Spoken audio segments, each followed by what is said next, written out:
सध्या आता त्याच्याकडे पाहत आहे? आता काल जी मुलगी शुभदा नावाची मुलगी होती ती WNSमध्ये काम करत होती. त्यांचं काहीतरी पेपरमध्ये त्यांनी डिक्लेअर केलं आहे की काहीतरी 4 लाखाची घेवाणदेवाण होती त्या मुलामध्ये त्या मुलीमध्ये. ते पैसे तिने वेळेत दिले नाही म्हणून त्याच्यावरती त्या मुलाने त्याच्या कंपनीमध्ये वार केला. जर ती पार्किंग झोनमध्ये होती तर मग बाकीचे लोक कुठे होते आणि त्यांनी ते वेपन कसं काय कॅरी केलं? जर कुठल्याही आपण मल्टीनॅशनल कंपनीमध्ये जातो तेव्हा पहिली स्टार्टिंगला बॅग चेक केले जातात. एम्प्लॉईचं कार्ड विचारलं, ठीक आहे तो एम्प्लॉई होता पण तुमच्या बॅगही स्कॅन केल्या जातात. ती वस्तू आतपर्यंत गेली कशी काय? आणि ठीक आहे गेली, त्याच्यामध्ये बाहेरचे सिक्युरिटी गार्ड कुठे होते? तुम्ही एक मल्टीनॅशनल कंपनी चालवता, you would have taken a protection against this. आणि ह्या बऱ्याचशा गोष्टी ह्या मल्टीनॅशनल कंपनीमध्ये होत राहतात. पण ही जी कालची क्रूरता झालेली त्या मुलीला एल्बोला त्यांनी मारलं, खाली सिक्युरिटी आणि तेही पार्किंग झोनमध्ये. जेव्हा एखादी लेडी एम्प्लॉयला पार्किंग झोनमधनं जर घरी सोडलं जातं आफ्टर हर शिफ्ट तर तिच्याबरोबर एक सेफ्टी गार्ड असतो, तो कुठे होता? त्यांनी का नाही वाचवलं?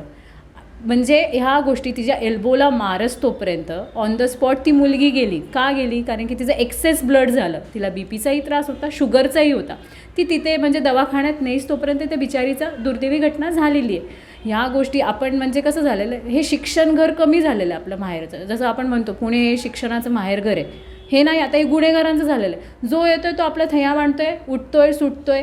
ह्याच्या आधीही 2 वर्ष आधी त्या हॉकी प्लेअर, ती बिचारी मुलगी, तिचंही एकतर्फे त्या मुलाचं प्रेम होतं. ह्या मुलीची काही चुकी नाही, ती फक्त प्लेला सराव करायला गेली ग्राउंडवरती, तेव्हा तिचाही असा अपघात केला गेला. त्या मुलीच्या घरी आम्ही जेव्हा गेलो होतो त्या मुलीच्या घरी एक मुलगा आहे, जिचा भाऊ आहे धाकटा, तो अपंग आहे सर. अपंग म्हणजे त्या आई वडिलांची जी आशा होती ती फक्त त्या मुलीकडनं होती. होल सोर्स म्हणजे जी मुलगी स्टेट लेवलला खेळत होती त्या मुलाने तिचा घात केला. कालचं हे झालं.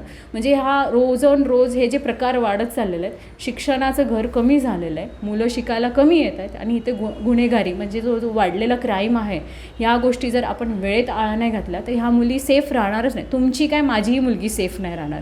तर ह्याच्यासाठी जे काय कायदा असेल, आपले जे गृहमंत्री साहेब आहेत किंवा आपलं जे गृह खातं आहे, त्यांनी जर ह्याच्यावरती वेळेत लक्ष घातलं आणि आपल्या महिला आयोगाच्या रुपालीताई चाकणकर त्यांनी जर ह्या गोष्टी पटापट फास्ट ट्रॅकवरती घेतला तर ह्या गोष्टी पटापट होऊन जातील आणि त्या मुलीला नाही भेटेल. आता त्या मुलीचा जीव गेला, काय करणार आता? म्हणजे आंदोलन होतील, सगळं ते 1 दिवसाचं आहे, बाकी काही नाही होणार. त्या मुलीला न्याय मिळवण्यासाठी, तिच्या आईवडिलांसाठी जर ती एकच मुलगी असेल तर ती कुठून आणतील ते?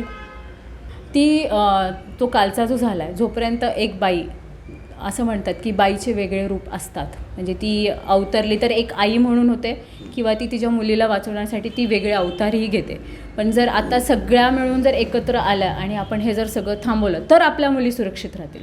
नाहीतर मग अवघड करून ठेवतील लोक. बाहेरून येत आहेत लोक, त्यांचं हो चालवावी, ही केस फास्ट ट्रॅकवरती चालवावी. ह्याच्यासाठी आम्ही युवती म्हणजे पुणे शहरच्या युवती ज्या मुली असतील माझ्या, आम्ही ह्याच्यावरती आंदोलनही करू की ह्या केसवरती लवकरात लवकर त्या मुलीला न्याय मिळावा.